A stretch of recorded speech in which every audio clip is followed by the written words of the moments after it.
Hello students, हमने अपने पिछले वीडियो में effect of temperature on the rate of reaction के बारे में पढ़ा था। आज हम पढ़ेंगे effect of catalyst on the rate of a chemical reaction. Catalyst, जैसा कि आप जानते हैं, कि एक ऐसा सबस्टांस है जो किसी केमिकल रिएक्शन के रेट को इंक्रीज करता है, यानी कि चेंज करता है, लेकिन खुद रिएक्शन में पार्टिसिपेट नहीं करता है, यानी कि कोई परमानेंट चेंज उसमें नहीं होता है। हालांकि कैटलिस्ट नेगेटिव भी होता है, पॉजिटिव होता है। पॉजिटिव कैटलिस्ट मीन्स जो रेट ऑफ रिएक्शन को इंक्रीज करें, और नेगेटिव कैटलिस्ट मीन्स जो रेट ऑफ रिएक्शन को डिक्रीज करें। लेकिन यहाँ पर हम केवल पॉजिटिव कैटलिस्ट की बात कर रहे हैं। So catalyst is a substance which increases और alters the rate of a reaction without itself undergoing any permanent chemical change. Example के तौर पर हम ले सकते हैं decomposition of potassium chlorate. Potassium chlorate को जब आप हीट करते, स्ट्रांगली हीट करते हैं, then it get decomposed to form potassium chloride and oxygen. But ये रिएक्शन जो है वो स्लो होता है। अब अगर हम MnO2 यानी मैग्नीज डाइऑक्साइड का इस्तेमाल एज ए कैटलिस्ट करते हैं, उसकी प्रेजेंस में अगर हम डिकम्पोजिशन कराते हैं, तो ये रिएक्शन काफ़ी फास्ट हो जाता है और काफ़ी तेज़ी से हमें पोटासियम क्लोराइड और ऑक्सीजन प्राप्त होती है। इसका मतलब ये हुआ कि यहाँ पर मैग्नीज डाइऑक्साइड जो है वो एक कैटलिस्ट का काम करता है और रेट ऑफ रिएक्शन को इंक्रीज कर देता है। अब अगला क्वेश्चन हमारे पास ये आता है कि जो रेट ऑफ रिएक्शन इंक्रीज हुआ है उसका कारण क्या है, उसको एक्सप्लेन कैसे किया जाए, यानी कि मैकेनिज्म क्या है कैटालिसिस के लिए। तो हम इसको एक्सप्लेन कर सकते हैं इंटरमीडिएट कॉम्प्लेक्स फॉर्मेशन थ्योरी के द्वारा। अब ये इंटरमीडिएट कॉम्प्लेक्स फॉर्मेशन थ्योरी क्या है, इसको समझते हैं। तो ये थ्योरी क्या है, इस थ्योरी के अनुसार होता क्या है कि जो कैटलिस्ट है वो रिएक्टेंट मॉलिक्यूल के साथ में एक टेम्परेरी बॉन्ड बना लेता है, वन ऑफ द रिएक्टेंट या एक से ज़्यादा रिएक्टेंट मॉलिक्यूल्स के साथ में। और ये जो टेम्परेरी बॉन्ड के द्वारा जो कंपाउंड बनता है, इसको हम कहते हैं इंटरमीडिएट कॉम्प्लेक्स या एक्टिवेटेड कॉम्प्लेक्स। जैसा कि आप पीछे ही पढ़ चुके हैं, इफेक्ट ऑफ टेम्परेचर में भी हमने इस चीज़ को डिस्कस किया था, वहाँ पर भी एक्टिवेटेड कॉम्प्लेक्स दिखाया था, तो वही चीज़ है यहाँ पर ये। अब जो ये एक्टिवेटेड कॉम्प्लेक्स है ये अनस्टेबल है, बहुत शॉर्ट लाइफ है इसकी, इसलिए बहुत आसानी से डिकम्पोज हो जाएगा ये, और ये फाइनली प्रोडक्ट में चेंज हो जाएगा, और जो कैटलिस्ट है वो रीजनरेट हो जाएगा, यानी कि रिलीज हो जाएगा वहाँ से बिना किसी केमिकल चेंज के। हालांकि फिजिकल चेंज हो सकता है, उसकी शेप वगैरह चेंज हो सकती है, लेकिन जो उसकी केमिकल कंपोजिशन है उसमें कोई चेंज नहीं होता है। अब ऐसा होता इसलिए है, रेट ऑफ रिएक्शन इसलिए बढ़ा पाता है क्योंकि ये माना जाता है कि जो कैटलिस्ट है वो एक अल्टरनेट पाथ वे प्रोवाइड करता है रिएक्शन को कंप्लीट कराने के लिए। हमें पता है कि किस रिएक्शन हो रिएक्टेंट के बीच में, इसके लिए ज़रूरी है कि जो रिएक्टेंट मॉलिक्यूल्स हैं वो एक दूसरे के साथ में कोलाइड करें, और ये कोलिजन इफेक्टिव कोलिजन होना चाहिए। इफेक्टिव कोलिजन तब होगा जब मॉलिक्यूल्स के पास थ्रेशोल्ड एनर्जी प्रेजेंट होगी, और थ्रेशोल्ड एनर्जी तब होगी जो वो इन्वायरमेंट से, अपने सराउंडिंग से एनर्जी को एब्जॉर्व करेगा, जिसको हम एक्टिवेशन एनर्जी कहते हैं, तब वो इस एनर्जी तक पहुंचता है। अब क्योंकि अलग अलग मॉलिक्यूल्स की एनर्जी अलग अलग होती है, तो एनवायरनमेंट में तो जो एनर्जी वो फिक्स है, तो कुछ मॉलिक्यूल्स ही ऐसे होते हैं जो थ्रेशोल्ड एनर्जी तक पहुंचते हैं, और कुछ ही मॉलिक्यूल्स इफेक्टिव कोलिजन करके प्रोडक्ट में चेंज होते हैं। अब कैटलिस्ट क्या करता है, वो एक्टिवेशन एनर्जी के अमाउंट को घटा देता है, यानी कि थ्रेशोल्ड एनर्जी का जो लेवल है उसको नीचे ले आता है सरफेस प्रोवाइड करके, जिसकी वजह से अब कम वो मॉलिक्यूल जो कम एनर्जी एब्जॉर्व कर पा रहे हैं, जिनकी एनर्जी एवरेज काइनेटिक एनर्जी कम है, उन मॉलिक्यूल्स का कोलिजन भी इफेक्टिव कोलिजन में कन्वर्ट हो जाता है, और ऐसी कंडीशन में बहुत आसानी से रिएक्शन हो पाता है, इसलिए रेट ऑफ रिएक्शन भी इंक्रीज हो जाता है। इसको हम मैथमेटिकली एर्हेनियस इक्वेशन से डिराइव कर सकते हैं इस कंक्लूजन को।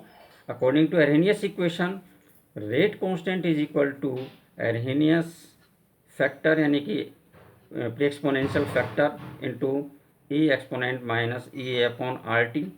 तो यहाँ पर देखिए माइनस ई ए है, नेगेटिव में है एक्टिवेशन एनर्जी, इसका मतलब एक्टिवेशन एनर्जी को अगर डिक्रीज कर दिया जाए तो rate of reaction automatically increase हो जाता है। तो ये रीजन है जिसकी वजह से कैटलिस्ट इफेक्ट करता है। अब हम पढ़ते हैं कि कोलिजन क्या है, इफेक्टिव कोलिजन क्या है, इन सब चीज़ों के बारे में थोड़ा सा स्टडी करते हैं। तो कोलिजन थ्योरी जो है ये डेवलप की गई थी मैक्स ट्राउच एंड विलियम लेविस के द्वारा 1916 से 1918 के बीच में। ये थ्योरी क्या कहती है, ये कहती है कि जो रिएक्टेंट मॉलिक्यूल्स है उसको हम एक स्फीयर मान लेते हैं, और ये भी कैसा है, एक हार्ड स्फीयर्स हैं। ये हार्ड स्फीयर्स जब एक दूसरे के साथ में कोलाइड करते हैं और वो कोलिजन इफेक्टिव होता है तो ही कोई रिएक्शन हो पाता है। So according to this theory reactant molecules are supposed to be hard spheres and reaction is supposed to occur when reactant molecules collide with each other. तो ये रिएक्टेंट की उन्होंने बताया कि रिएक्शन क्यों होता है, किस लिए होता है। चलिए इसको थोड़ा और आगे स्टडी करते हैं। क्योंकि सभी मॉलिक्यूल्स की जो एनर्जी है वो सेम नहीं है, इसका मतलब ये हुआ कि केवल वो molecules having the sufficient energy means equal to और greater than the threshold energy, उनके ही कोलिजन केवल इफेक्टिव कोलिजन हो पाएंगे। मीन्स उनके कोलिजन ही इतने इफेक्टिव होंगे, इतने ज़ोरदार होंगे कि ब्रेकिंग ऑफ बॉन्ड हो सके और जिसकी वजह से मेकिंग ऑफ न्यू बॉन्ड्स हो सके। क्योंकि केमिकल रिएक्शन क्या होता है, breaking of old bonds and making of new bonds. For example, for a biomolecular reaction A plus B दो रिएक्टेंट हैं, जब ये आपस में कोलाइड करेंगे तो ये प्रोडक्ट में चेंज होंगे।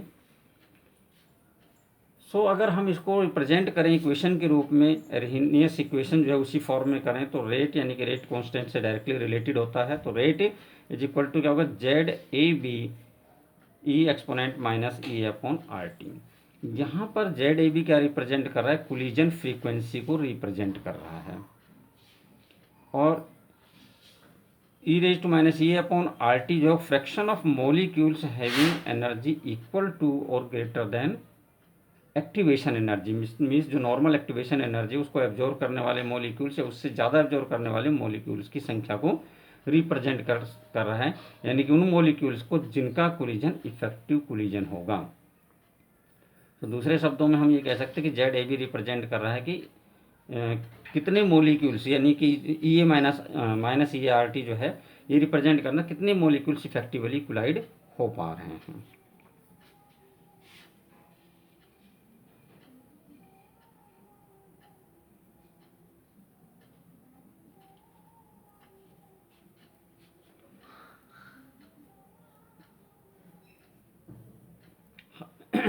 लेकिन एक चीज़ और इसके साथ साथ ही ऑब्जर्व की गई कि जो कोलिजन है मॉलिक्यूल्स का वो सफिशिएंट एनर्जी होना तो ज़रूरी है, लेकिन ऐसा भी हो सकता है कि सफिशिएंट एनर्जी है लेकिन उसके बावजूद भी उसका जो कोलिजन है वो एक इफेक्टिव कोलिजन ना हो।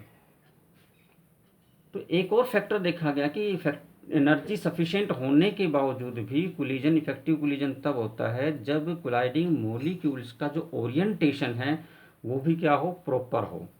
एक दूसरे के साथ जब कोलाइड करें मॉलिक्यूल्स तो एक प्रॉपर ओरिएंटेशन में हो, प्रॉपर अलाइनमेंट हो, तभी उनके बीच में इफेक्टिव कोलिजन हो पाता, अदरवाइज नहीं हो पाता है। जैसा कि हमने यहाँ पर एक एग्जाम्पल लिया है, मिथाइल ब्रोमाइड का रिएक्शन दिखाया है हमने एल्कली के साथ में। मान लीजिए OH नेगेटिव है, एक न्यूक्लियोफाइल है, उसके साथ में हम रिएक्शन दिखा रहे हैं। अगर ये इम्प्रॉपर ओरिएंटेशन होगा, यहाँ पर देखिए Br पर क्या है, स्लाइटली नेगेटिव चार्ज है, और जो न्यूक्लियोफाइल है OH नेगेटिव, इस पर भी नेगेटिव चार्ज है। तो अगर ये इस यहाँ पर सीधा जिधर Br है अगर उसी डायरेक्शन से आकर के अटैक करता है तो ऐसे कंडीशन में एक दूसरे को रिपेल कर देंगे, यानी कि जो ओरिएंटेशन है वो कैसा, इम्प्रॉपर ओरिएंटेशन है, और ऐसे में किसी भी प्रोडक्ट के बनने के चांसेस बहुत कम होंगे। बहुत मुश्किल है कि प्रोडक्ट बन सके, क्योंकि we know that same charges repel each other. लेकिन अगर ये न्यूक्लियोफाइल ब्रोमाइड जो है Br नेगेटिव जो है उसकी अपोजिट डायरेक्शन से अगर अटैक करे तो बात बन सकती है। अगर Br के ऊपर नेगेटिव चार्ज है तो इसका मतलब जो कार्बन है ये कार्बोकैटायन के रूप में काम कर रहा है, यानी कि इसके ऊपर स्लाइटली पॉजिटिव चार्ज होगा, और ऐसे में OH अगर अपोजिट से आकर के इसके ऊपर अटैक करेगा जिसके ऊपर नेगेटिव चार्ज है तो अटैक काफ़ी इफेक्टिवली हो सकता है। तो इस प्रकार से जो OH आयन है, न्यूक्लियोफाइल है, वो बैक से आकर के अटैक करता है और इसके साथ एक टेम्परेरी बॉन्ड बना लेता है। धीरे धीरे ये बॉन्ड OH और C के बीच का बॉन्ड स्ट्रोंगर होता चला जाता है और Br जो है वो C और Br के बीच में, कार्बन और ब्रोमीन के बीच का जो बॉन्ड है वो वीक बॉन्ड में कन्वर्ट हो जाएगा और धीरे धीरे Br यहाँ से बाहर निकल जाएगा। So it will finally give us the product that is methyl alcohol and bromide ion. So इस प्रकार से है ओरिएंटेशन जो है वो भी एक इम्पोर्टेंट फैक्टर है। सो इसका मतलब ये हुआ कि जो collision, to be an effective collision 2 factors are required. Collision effective collision हो इसके लिए 2 फैक्टर की अब हमें ज़रूरत पड़ेगी। पहला एनर्जी फैक्टर, यानी कि जो कोलाइडिंग मॉलिक्यूल्स हैं उनके पास सफिशिएंट एनर्जी होनी चाहिए, थ्रेशोल्ड एनर्जी होनी चाहिए, तभी उनका कोलिजन इफेक्टिव कोलिजन होगा। दूसरा ओरिएंटेशन फैक्टर, जो कोलाइडिंग मॉलिक्यूल्स हैं उनका ओरिएंटेशन भी प्रॉपर होना चाहिए, तभी उनका जो कोलिजन है वो इफेक्टिव कोलिजन हो सकता है, यानी कि वो प्रोडक्ट में चेंज हो सकते हैं। इसलिए जो एर्हिनियस इक्वेशन है उसको हम थोड़ा सा और अल्टर कर सकते हैं, यानी कि एक और फैक्टर यानी कि ओरिएंटेशन फैक्टर को इसके अंदर इंट्रोड्यूस कर देते हैं। So rate of reaction is equal to P जो कि ओरिएंटेशन फैक्टर है, इनटू ZAB जो कि क्या है, कोलिजन फ्रीक्वेंसी है, into base E raise to power minus EA upon RT। ये हमारी फाइनल इक्वेशन आ जाती है जो कि रेट ऑफ रिएक्शन को एक्सप्लेन कर सकती है। तो ये था हमारा इस चैप्टर के बारे में। अब एक आध जो टर्म्स हैं उनको हम स्टडी कर लेते हैं, कुछ टर्म्स जो बीच में हैं। वैसे अभी हमने कुछ टर्म्स इनकाउंटर की, जैसे कि कोलिजन फ्रीक्वेंसी, तो हमें पता होना चाहिए कोलिजन फ्रीक्वेंसी क्या है। Number of collisions per unit time per unit volume of the reaction mixture is called collision frequency. यानी कि अगर 1 लीटर रिएक्शन मिक्सचर है तो पर यूनिट टाइम, पर सेकंड लगा सकते हैं, पर मिनट या पर आवर, उसमें कितने कोलिजन्स हो रहे हैं रिएक्टेंट मॉलिक्यूल्स के बीच में, हम उसको कहेंगे collision frequency, and it is represented by Z। Threshold energy already हम पढ़ ही चुके हैं। It is a minimum energy that must be possessed by the colliding molecule so that their collision be an effective collision. यानी कि वो energy का वो अमाउंट है जो कि रिएक्टेंट मॉलिक्यूल्स के पास कम से कम होना चाहिए, ताकि जब वो कोलाइड करे तो उसका कोलिजन इफेक्टिव कोलिजन हो सके, यानी कि वो प्रोडक्ट में चेंज हो सके। Activation energy it is represented by EA। ये क्या है, ये वो एक्स्ट्रा अमाउंट ऑफ एनर्जी है that has to be absorbed by the reactant molecule from its surrounding so that its energy becomes equal to the threshold energy. यानी कि ये वो एनर्जी है जिसको रिएक्टेंट मॉलिक्यूल अपने आसपास से, सराउंडिंग से, इन्वायरमेंट से एब्जॉर्ब करेगा, ताकि जो एनर्जी है उसकी एवरेज एनर्जी है वो थ्रेशोल्ड एनर्जी के इक्वल या उससे ज़्यादा हो जाए और उसका कोलिजन इफेक्टिव कोलिजन हो जाए। It is represented by EA। So activation energy is equal to threshold energy minus average kinetic energy possessed by the molecule. तो इस प्रकार से ये टर्म्स हैं, इन टर्म्स के बारे में भी हमें क्लैरिटी होनी चाहिए। So with this we have completed this chapter. Now you have to complete your NCERT exercise, and in case of any problem please contact me.